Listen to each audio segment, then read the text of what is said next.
꽃샘 추위가 조금 누그러지겠습니다. 낮 최고 기온은 서울이 11도 등 전국이 8도에서 14도로 어제보다 2도에서 3도 정도가 높겠습니다. 내일은 오늘보다 기온이 더 올라가 예년 이맘때 기온을 웃돌 것으로 보입니다. 오늘 전국 대부분 지방이 맑겠지만 강원도와 경북 지역은 오후에 구름이 많이 끼겠습니다. KBS 제1라디오 11시 뉴스를 마칩니다. 지금까지 진행의 아나운서 이승현이었습니다. KBS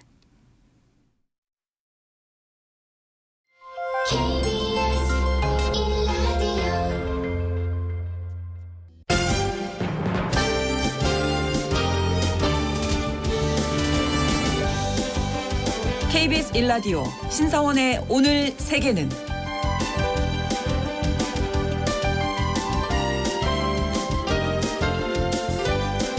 안녕하십니까. 아나운서 신성원입니다.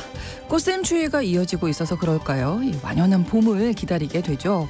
이제 곧 벚꽃을 비롯해서 봄꽃들이 피어날 텐데요. 올해는 기후변화의 영향으로 개화 시기가 앞당겨질 거란 전망입니다.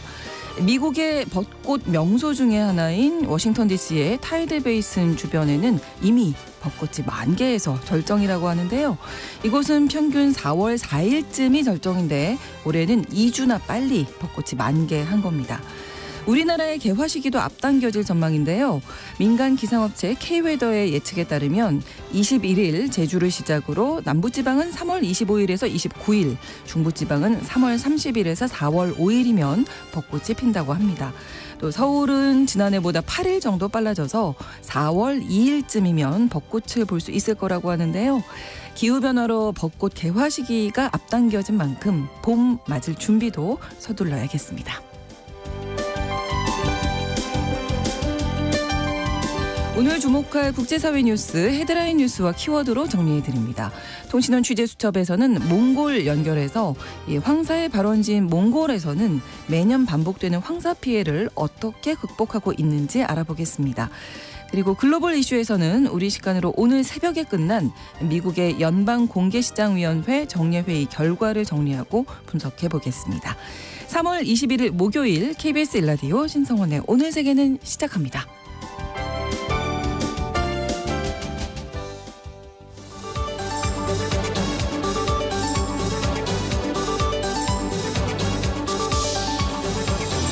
오늘 세계는 헤드라인 뉴스.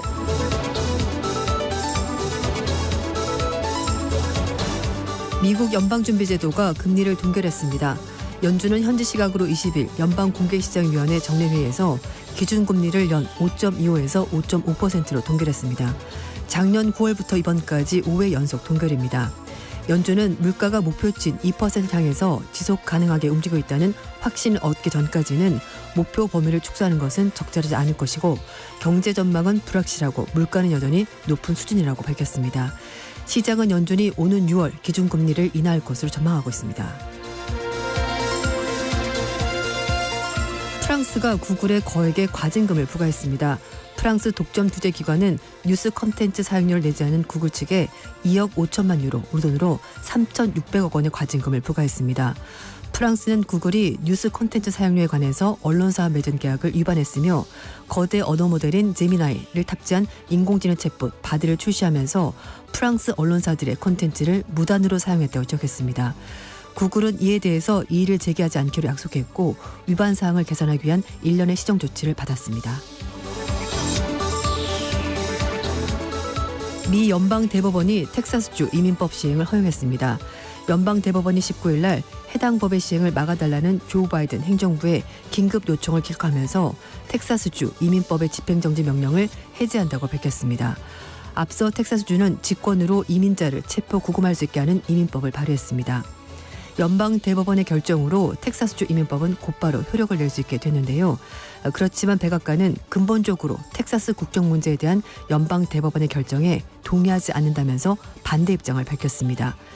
한편 멕시코 국경에서 미국으로 넘어온 불법 이민자 수가 최근 급격히 늘어 작년 12월에만 30만 명을 넘기는 등 대선을 앞두고 미국에서 중요 의제로 급부상하고 있습니다. 유럽연합이 러시아산 곡물에 관세를 부과하기로 했습니다. 영국의 파이낸셜 타임즈는 유럽연합 집행위원회가 러시아와 벨라루스산 곡물에 톤당 95유로, 우리 돈으로 13만 8,300원의 관세를 부과할 것이라고 보도했습니다. 지난 2022년 러시아가 우크라이나 침공한 이후에 식품 부분에 부과하는 첫 번째 규제인데요. 유지종자와 그 파생 상품에도 50%의 관세가 부과될 예정입니다. 관세가 부과된다면 가격은 최소 50% 상승할 전망입니다. 유럽연합의 러시아산 곡물, 유지종자 등 수입량은 지난해 기준 유럽연합 전체 소비량의 1%에 불과합니다만 유럽연합 회원국인 폴란드에서는 러시아와 우크라이나로부터 들어오는 값싼 수입품이 국내 곡물 시장을 약화시키고 있다면서 농민들의 시위가 있었습니다.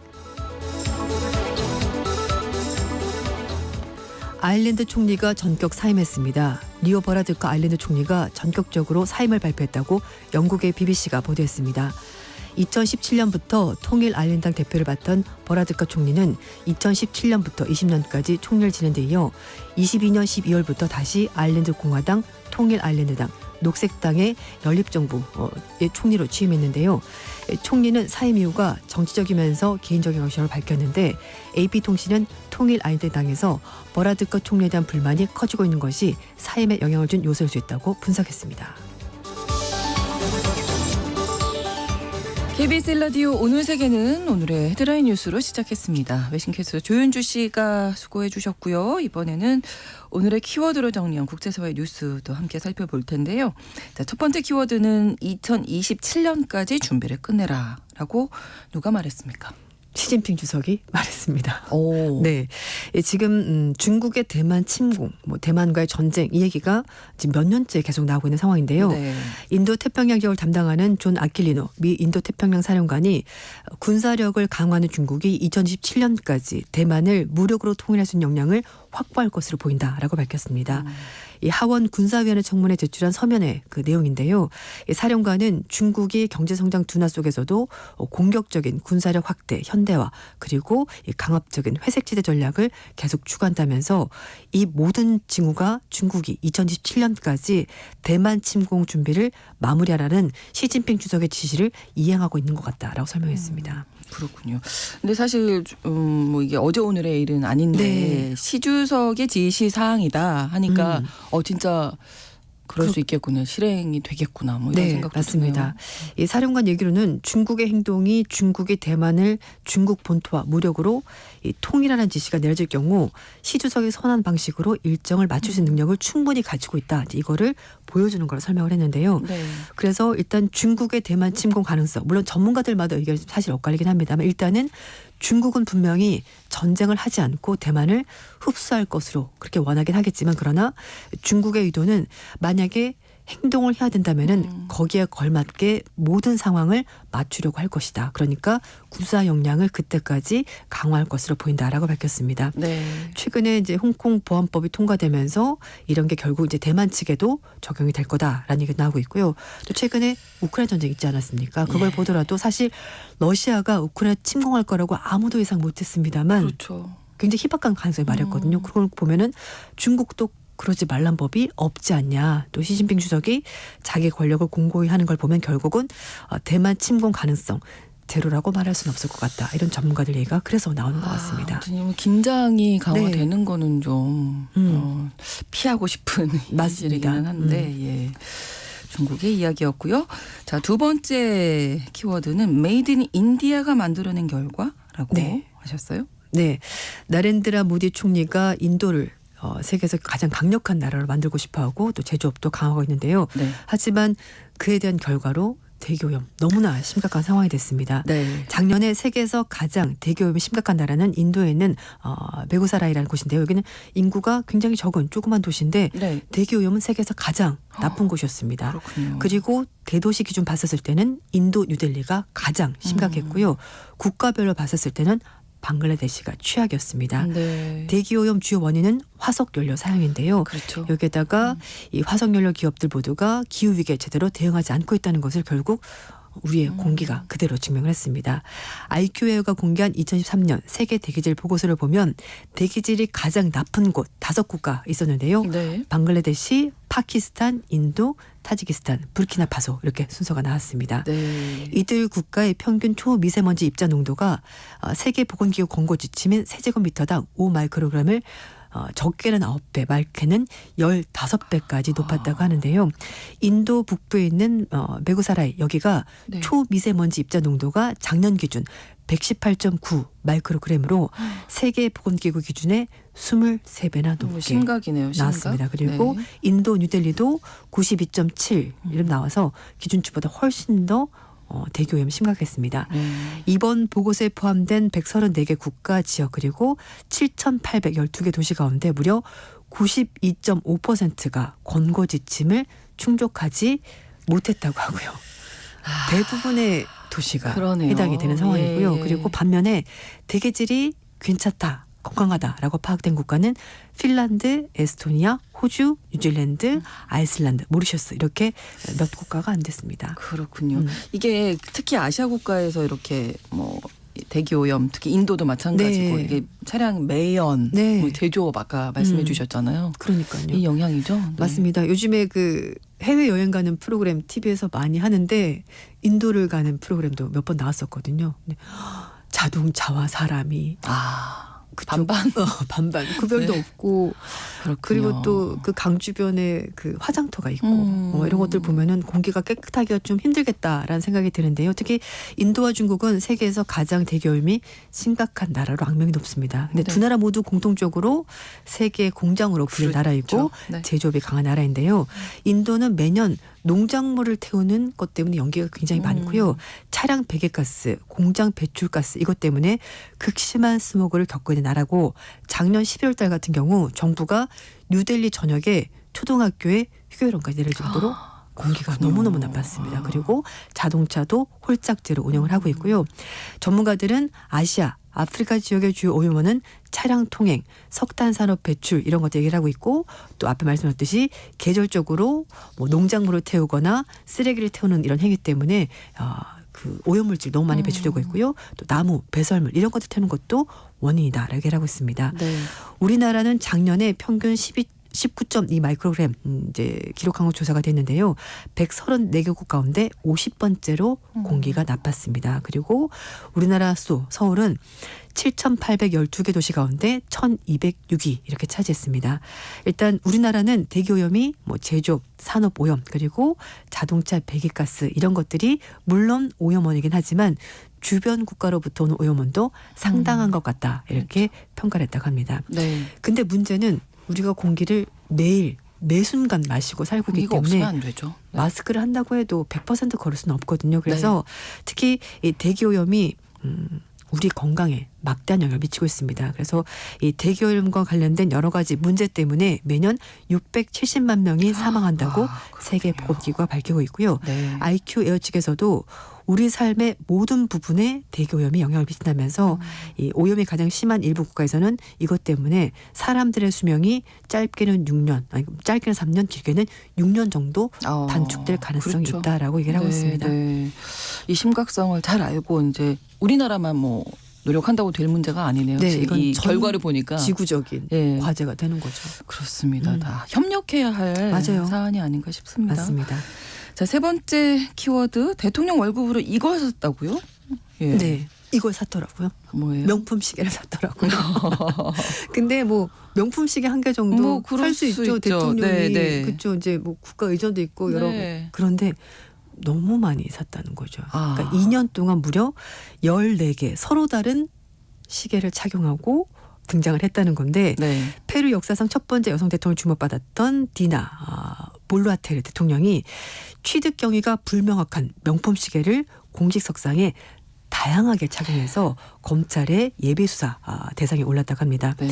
대통령이 되면은 그 공직자 재산 공개를 해야 되는데요. 그렇죠. 여기에 포함되지 않은 물품들도 있었고 또 이게 불법 자산 증식과 관련이 있지 않나라는 의혹이 제기되면서 네. 검찰이 수사를 한다고 하는데요. 그 롤렉스 제품의 시계를 예. 좀 여러 차례 착용했다고 하는데 알사라고 해야 되지 않나요? 이렇게 네, 좀 말씀드려도 되나요? 알사의 제품을 알사의 제품을 착용하고 나왔는데요. 이걸 네.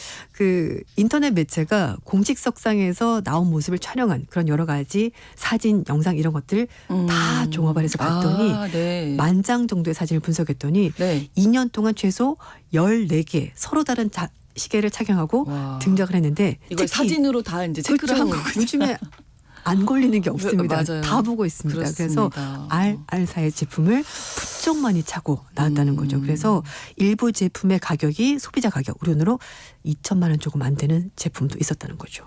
이게 그러니까 공직자다 보니까 무슨 그렇죠. 돈으로 샀을까가 이제 의심의 대상인 거잖아요. 네, 그래서 이 부통령 시절에 8,136달러 우량으로 한 1,000만 원 정도 네. 이제 그 월급이 있었다고 하고 네. 그리고 대통령이 되면서 이제 뭐 추가로 월급을 좀 더 받긴 했다고 합니다만 그러나 이 월급을 받아서 2년 동안 14개 시계를 샀다. 좀 뭔가 이상하다니까 앞뒤가 안 맞다는 거죠. 근데 대통령 얘기는 예전에 구입을 한 거다. 그리고 자신은 부패와 거리가 먼 사람이고 18살 때부터 일을 해서 돈을 모아서 산 거기다. 이렇게 설명을 했다고 하는데요. 네. 하지만 글쎄요. 18살 재테크를 잘했다고 봐야 할지 뭐 잘 모르겠습니다만 어쨌든 네. 너무 많은 고가의 제품을 착용한 것 때문에 좀 노출이 된 것 같습니다. 네, 계속 이야기 나오겠네요. 네, 그렇습니다. 페루에서는.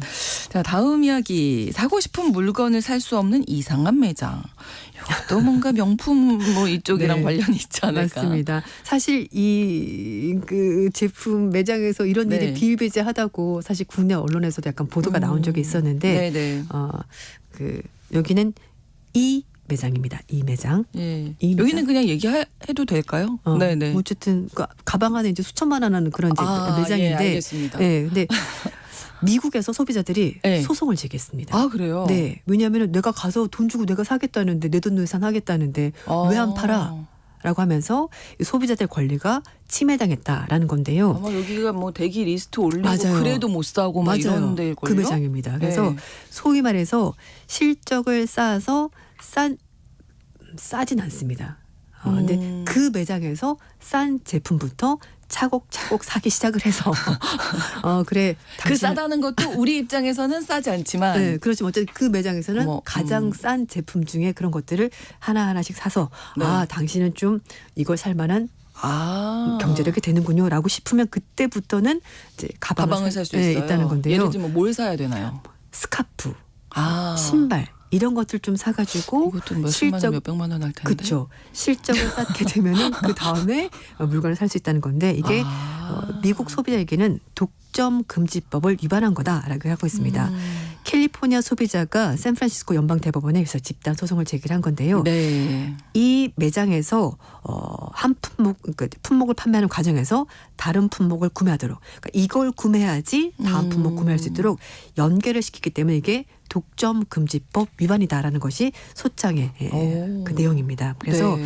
판매 직원들이 특정 가방을 사기를 원하는 고객들에게 네. 먼저 신발, 뭐 스카프, 주얼리 등 기타 품목을 구입하도록 강요하고 있다라고 밝혔고요.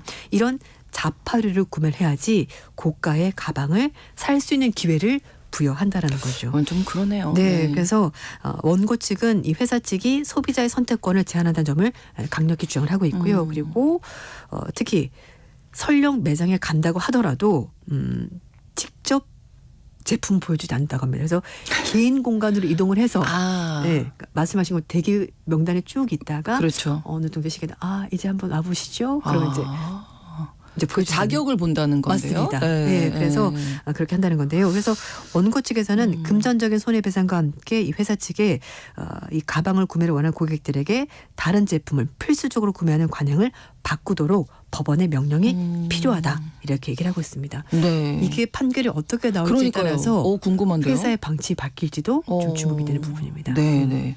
명품 관련된 이야기를 한 10분 넘게 우리가 했고 자 다음 이야기는 여기가 골을 넣을 자리인가. 맞습니다. 제가 그 톤을 원했습니다. 네.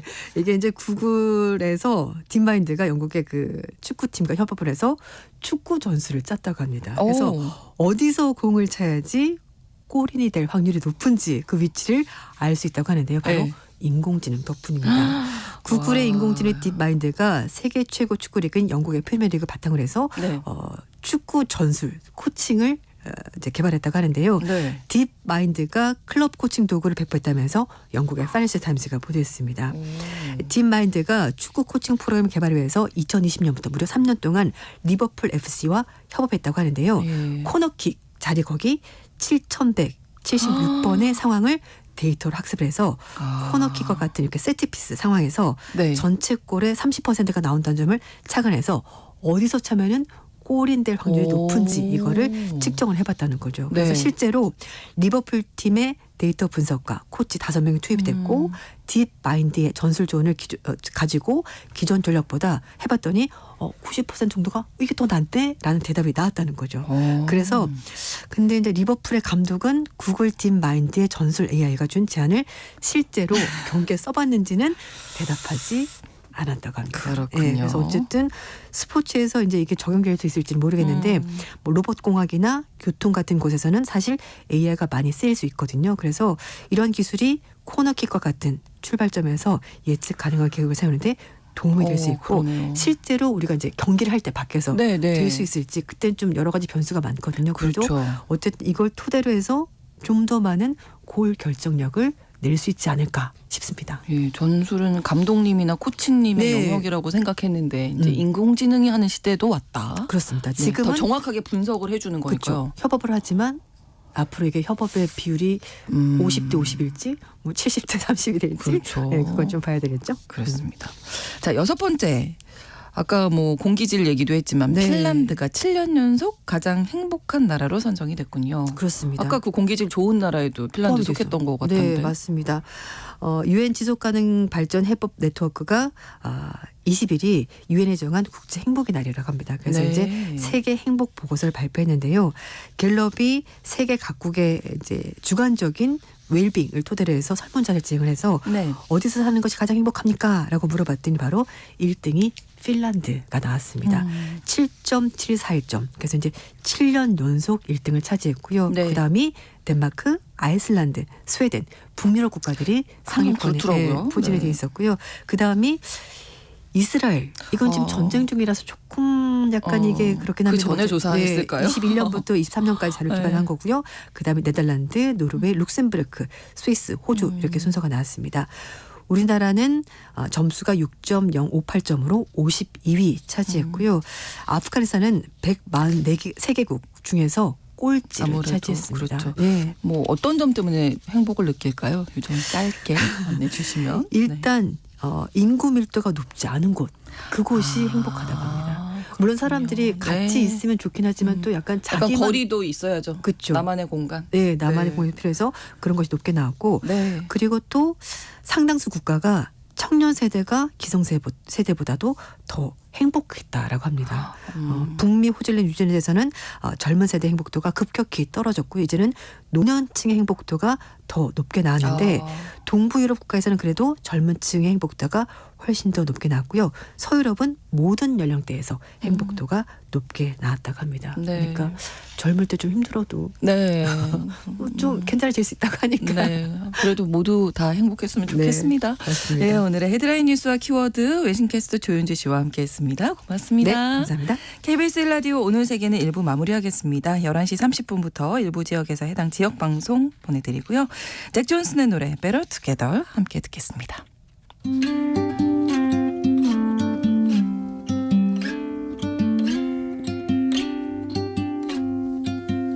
There's no combination of words I could put on the back of a postcard.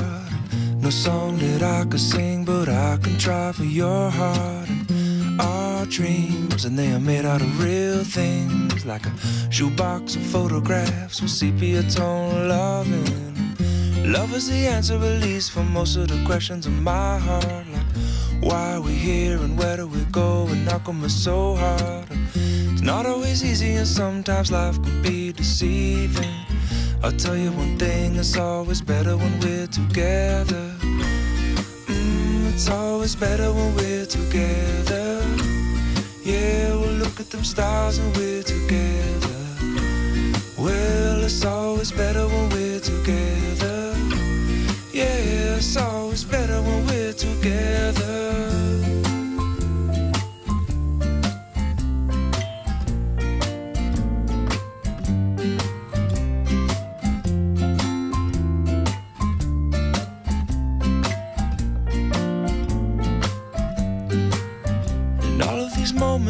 might find their way into my dreams tonight, but I know that they'll be gone when the morning light sings or brings new things.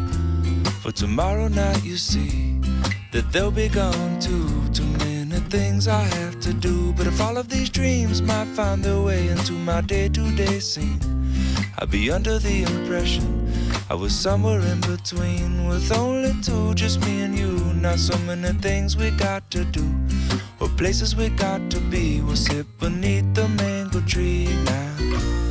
Yeah, it's always better when we're together. We're somewhere in between together. 지금 시각은 11시 30분입니다. KBS Ladies and gentlemen. 국제사회의 다양한 뉴스를 한눈에 KBS 1라디오 신송원의 오늘 세계는 세계를 바로 보는 최소한의 투자입니다.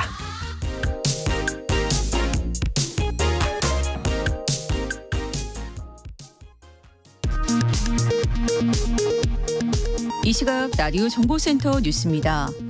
해병대 최상병 사망사건 수사에 외압을 행사한 의혹으로 수사를 받고 있는 이종섭 주 호주 대사가 오늘 오전 귀국했습니다. 지난 10일 현지에 부임한 지 11일 만입니다. 이 대사는 체류하는 동안 공수처와 일정 조율이 잘 돼서 조사받을 수 있는 기회가 있으면 좋겠다고 말했습니다. 정부가 업무 개시 명령을 위반한 채 의료 현장에 복귀하지 않은 전공의를 대상으로 다음 주부터 면허 정지 처분에 들어갈 것이라고 밝혔습니다. 서울의대, 서울대병원 비상대책위원회는 여전히 중재자로서 정부와 대화를 기대하고 있다고 밝혔습니다. 비대위는 정부의 발표가 일방적이고 급진적이라 의료개혁을 위한 현실적인 대안이 되지 못한다며 현 사태를 해결하기 위해 전향적인 자세로 대화에 나서달라고 촉구했습니다. 제22대 총선 후보자 등록이 오늘 시작됐습니다. 여야는 후보 등록과 함께 지역구 254서, 비례대표 46석 등 국회의원 300명을 뽑는 40 총선 총력전에 나섭니다. 미국 연방준비제도가 기준금리를 5번 연속 동결했습니다. 연준이 올해 3차례 정도 금리 인하가 가능할 것으로 예상하면서 미국 주요 주가 지수들이 사상 최고치를 경신했습니다. 최상목 부총리 겸 기획재정부 장관은 최근 일본은행과 미국 연방준비제도 등 주요국의 통화정책 차별화가 가시화되는 상황이라며 변동성이 커질 가능성을 배제할 수 없는 만큼 관계기관 간 긴밀히 공조해 대응하겠다고 말했습니다. 테라 루나 폭락 사태의 핵심 인물인 건도영 씨가 한국에서 수사와 재판을 받게 됐습니다. 몬테네그로 항소법원은 권 씨 변호인 측의 항소를 기각하고 한국 송환을 결정한 고등법원의 판단을 확정했습니다. 지금까지 라디오 정보센터 뉴스 정한나였습니다.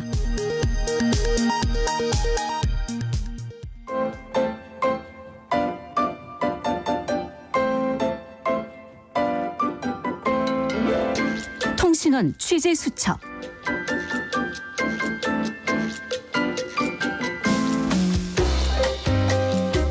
통신원 취재 수첩, 오늘은 몽골의 울란바토르로 가보겠습니다. 몽골 인문대학교 교수이신 강의현 통신원 연결하겠습니다. 안녕하세요.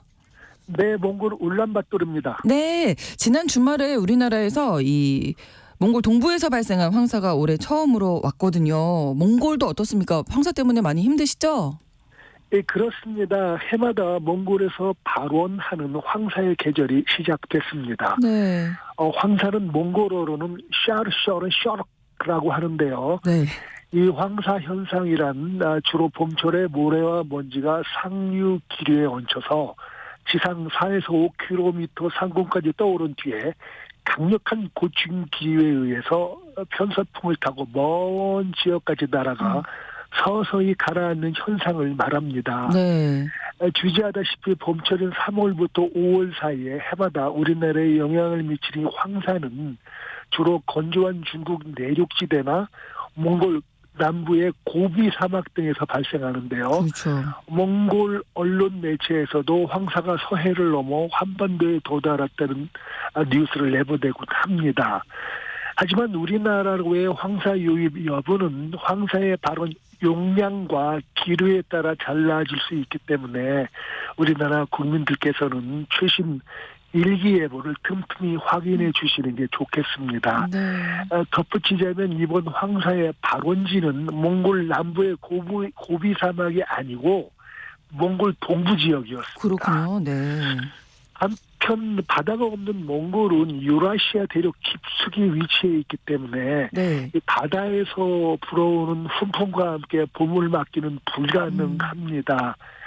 그 대신 몽골에는 남쪽 고비 사막을 통과해 북쪽으로 몰려오는 강한 남풍에 실려오는 바로 이 모래바람이 봄철의 강림을 예고합니다. 그렇군요. 바야흐로 지금 몽골은 황사와의 전년전 상황에 직면해 있습니다. 네, 모래바람과 함께 봄이 시작되는 이 몽골, 이 황사가 발생하게 되면 현재 거리 풍경은 어떨지도 궁금하네요.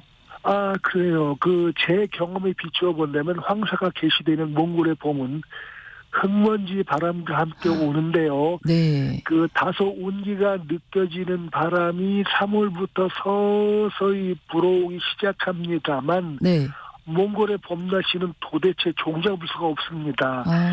따사로운 봄 햇살이 쏟아지다가 갑자기 흙먼지 바람이 불어오고 네. 어느새 빗줄기가 창문을 때리다가 눈발이 쏟아집니다. 눈도 오고요. 오, 그렇구나. 3월에는 산에 쌓였던 눈을 녹이는 찬바람이 따스한 온기를 품어오지만 흙먼지는 5m 앞도 분간할 수 없을 정도로 세차기만 합니다. 아이고, 그렇구나. 어떤 날은 울란바토르시 전역이 뿌연 흙먼지에 덮여 마치 안개에 젖은 유럽의 성곽처럼 보입니다. 네.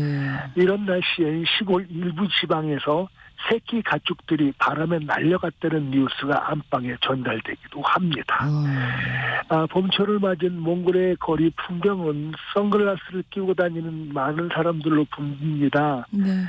최근에는 멋을 부리는 패션처럼 보입니다만 대다수의 사람들이 날아오는 흙먼지를 피하기 위해서 선글라스를 끼곤 합니다. 네. 가축들도 바람이 불어오면 움직임을 멈추고 바람이 잦아들기를 기다립니다. 아무 일도 못 하겠네요. 그러면 이 흙먼지가 이렇게 하지만 이런 황량한 몽골 초원에도 꽃 소식은 어김없이 전해지는데요. 네.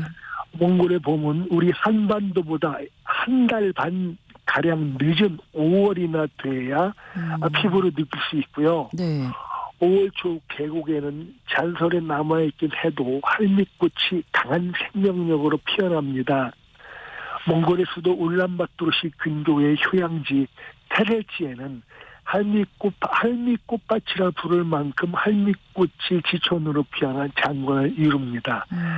이때쯤이면 황사는 올라갈 준비를 하게 됩니다. 빨리 5월이 됐으면 하는 바람이 좀 있으실 것 같습니다. 일단은 황사 막으려면 몽골에서부터 좀 잘 대비를 해줘야 할 것 같은데 사막화를 좀 방지할 수 있는 대책 어떤 것들이 있을까요? 네, 그렇습니다. 우리나라는 매년 봄철에는 황사와 산불, 네. 여름철에는 산사태와 홍수, 가을철에는 태풍과 냉해, 그리고 겨울철에는 눈 피해 등 철마다 자연재해가 찾아옵니다. 네. 특히 가장 먼저 발생하는 황사는 몽골이나 중국의 사막화 지역에서 바다를 건너 날아오므로 방지 대책 마련이 대단히 어렵습니다. 그나마 가장 효과적인 방법이라면 황사의 근원인 사막 지역에 나무를 심어서 그렇죠. 황사가 발생하지 않도록 하는 것을 들 수 있겠습니다. 네. 이에 따라 몽골 정부는 지난 2005년부터 30년간 계획으로 그린벨트 조성 사업이라 하는 나무 심기 계획을 수립했고요. 네. 우리나라 지자체와 민간 단체들은 몽골의 조림 사업을 개시했습니다. 그동안 서울특별시와 인천광역시 그리고 삼성과 대한항공 등등등 많은 여러 단체가 사막화 방지 차원에서 나무를 심었고요. 나무가 자라면서 옆에서 풀이 같이 자라고 있어 황사의 예방이나 사막화 방지 대책 측면에서는 성공 사례라고 볼 수 있겠습니다. 그렇구나. 네. 하지만 한국과 몽골의 이와 같은 노력에도 불구하고 조림지 관리가 지속되는지는 좀 다소 의문인데요. 조림지 주변에 철조망이 없으면은 네. 가축들이 나무와 풀을 뜯어먹어 버리기 때문입니다. 아. 그렇다고 해도 몽골 가축들은 강제로 그 우리에 가둬서 기르라는 거는 몽골의 시골 사정을 전혀 모르는 주장이라 하겠습니다. 네네. 남한의 16배 넓이에 겨우 347만 명의 인구를 가진 몽골인들이 네. 6천 마리에 달하는 가축들을 어떻게 우리에 강제로 가둬 기를 수 있단 말입니까? 그럴 순 없죠. 따라서 바야흐로 황사의 예방이나 사막화 방지 대책에 심각한 고민이 다시 필요한 시점입니다. 네, 나무를 심어도 관리를 잘 해야 한다. 이런 말씀이셨습니다. 오늘 소식 잘 들었습니다. 네, 지금까지 몽골 울란바토르였습니다. 네, 울란바토르에서 강의현 통신원이었습니다.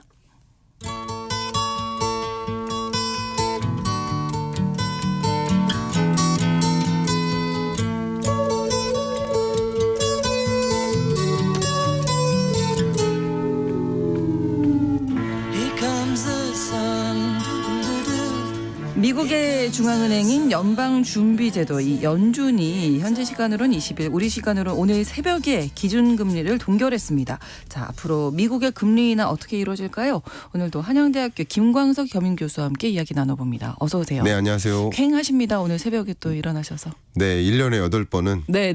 새벽에 일어나야 됩니다. 예. 저도 또 분석하시느라. 2시 40분에 알람 맞춰놓고 일어나서 3시에 3시에 딱 시작하는 저도 거죠. 라이브하고 그러고 있어요. 그러시군요. 자, 오늘 새벽에 끝났는데 이번 이 FOMC라고 우리가 이렇게 얘기하잖아요. 연방공개시장위원회 회의. 예. 주목받았던 이유가 있었죠. 역시 주목받는 이유는 항상 네. 많은 우리 청취자 여러분들도 그런 생각하시겠지만 이놈의 금리 언제 인하할까? 이놈의 금리가 됐군요. 그러니까 다 두 가지죠. 네. 이놈의 물가 언제 잡힐까? 네. 이놈의 금리 언제 떨어질까? 그 두 가지예요. 예. 그러니까 그 고물가 고금리랑 싸우는 거야. 그렇습니다. 네. 근데 물론 어떤 이해관계 입장에서는 고금리가 좋은 것이고 어떤 이해관계자 입장에서는 저금리가 좋은 것이죠. 그러니까 저축을 많이 갖고 있냐 대출을 많이 갖고 있냐에 따라서 네. 그렇긴 하겠지만 통상적으로 짐 혹은 빚 부담 이렇게 느끼는 분들로서는 이놈의 고금리 언제 인하할까? 빨리 좀 내렸으면 좋겠다. 그런 궁금증이 있고 또 기업들이라고 한다면 다 이 고금리의 부담을 갖고 있기 그렇죠. 때문에 네. 금리 언제 인하할까라는 그런 시그널을 찾고자 이렇게 관심을 보이고 있다고 생각합니다. 금리 인하 횟수가 계속 좀 조정이 되더라고요. 뉴스 보니까 뭐 네. 4번이었다, 뭐 2번까지도 얘기가 나오는 것 같은데. 그 부분 한번 말씀드릴게요. 네. 종전 FOMC 회의 때까지만 해도 2024년 연내에 네. 금리 인하는 3번 하겠다라는 점도표를 발표했었어요. 네. 근데 최근 들어서 좀 뭐라 해야 되나 분위기가 예. 금리 인하 3번 어렵겠다라고 그 기대감이 푹 꺼졌었어요. 그러니까 한 2주 정도 동안. 네. 그러니까 그게 주가에 반영이 되고요. 그렇죠. 근데 오늘 새벽에 발표된 FOMC 회의 결과에서는 네. 3번 하겠다. 라고 점도표를 통해 발표를 했기 때문에 그렇군요. 네. 시장에선 뭐 할까요? 환호하는 거죠. 아주 좋아하겠죠. 좀 기분이 안 될 수도 있겠다라고 부정적으로 봤다가 네. 인하 3번이나 한대 하니까 환호하면서 오늘 주식 시장 좀 좋겠는데요. 그렇죠. 그러면? 네. 주가도 좋고 네. 코인 가격도 좋고. 네. 그러니까 이게 뭐냐면 금리 인하 한대 하니까 뭐 합니까?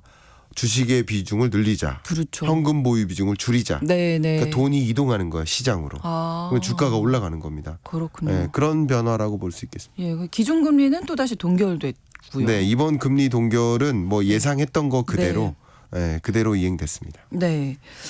자, 시장이 예상한 바와 일치가 됐는데 이때 이제 연준 의장의 기자회견 내용이 중요한 네. 거잖아요. 네. 어떤 이야기를 했을까?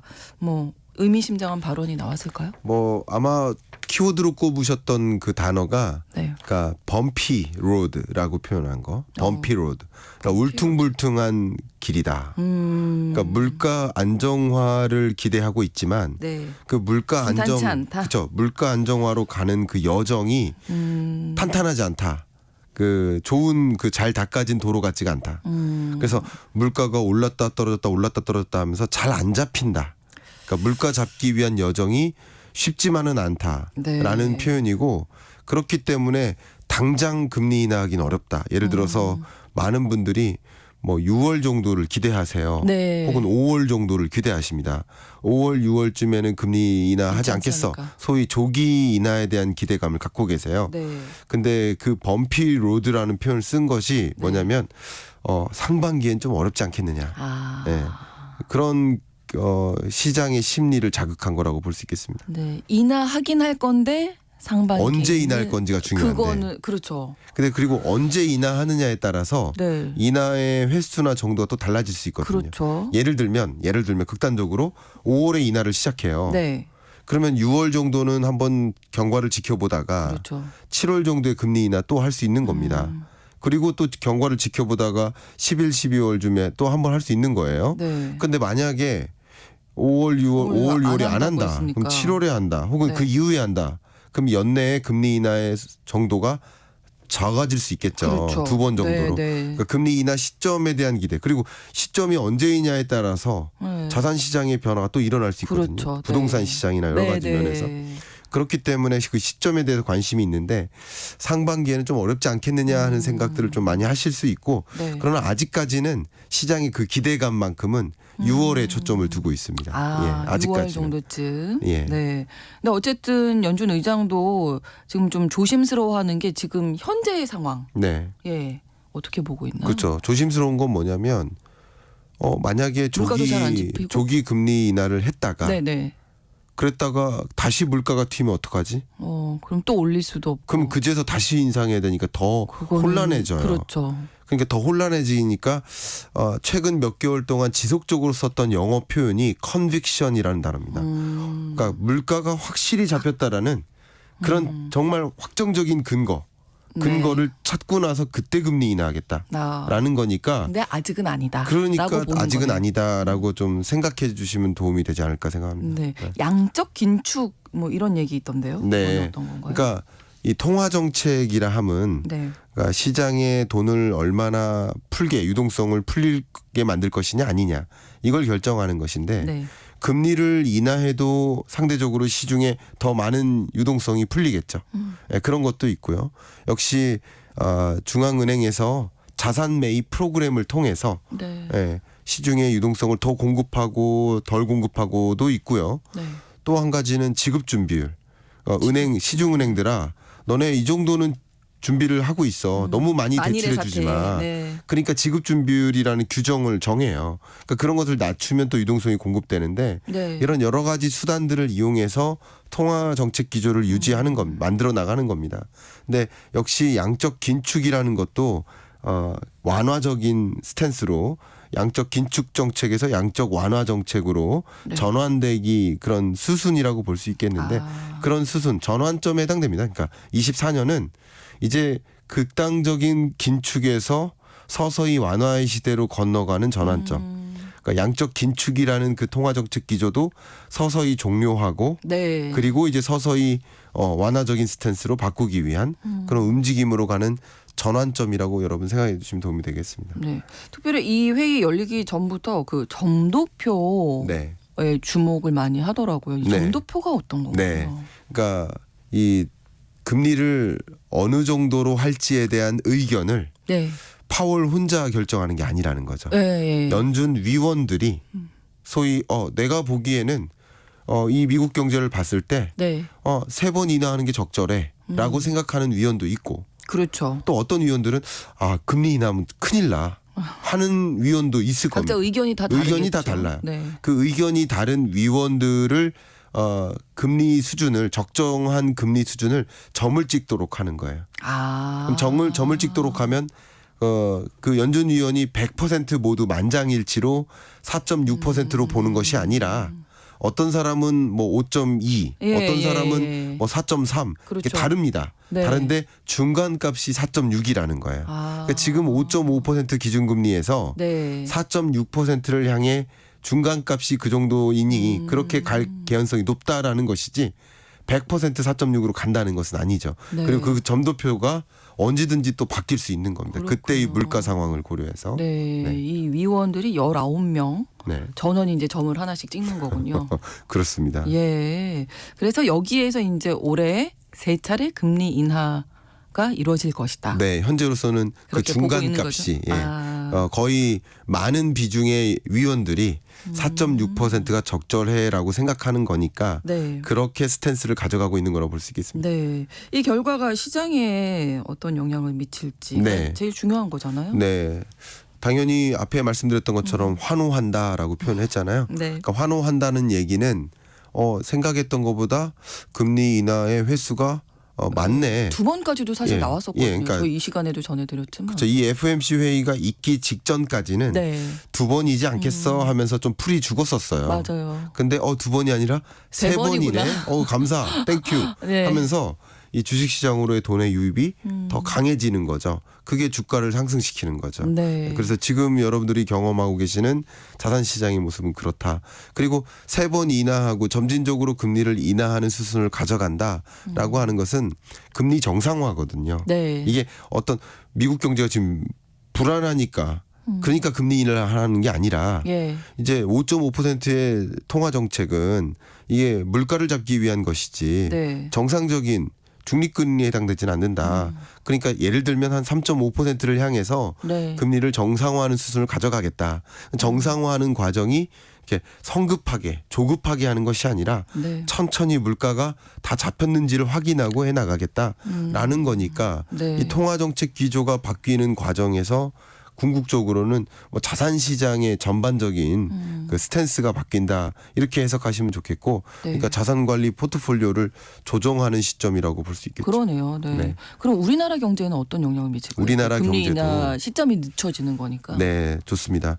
우리나라의 통화정책 기조에는 네. 역시 결정을 할 때 세 가지 요인을 고려해요. 그러니까 중앙은행이 네. 금리를 결정할 때 뭐가 적절한 금리일까를 따져볼 때 세 가지인데, 하나가 물가 안정됐느냐, 두 번째가 경기 안정됐느냐, 네. 세 번째는 금융 안정됐느냐.